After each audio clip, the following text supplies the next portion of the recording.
గ్రహణం పట్టబోయే ముందు స్నానం చేయాలి. ఆ గ్రహణం ఎంతసేపు జరుగుతున్నదో అంతవరకు జపం చేస్తూ కూర్చోవాలి.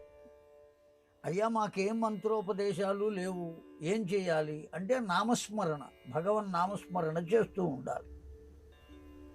గ్రహణం అయిపోయిన తర్వాత ఆ గ్రహాలు ఎప్పుడైతే ఆక్రమించినటువంటి దాన్ని విడుదల పొందిందో వెంటనే అప్పుడు మళ్ళీ స్నానం చేయాలి.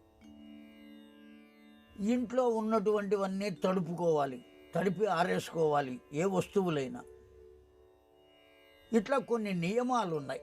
ముందు ఆ నియమాలు చెబుతాను నేను.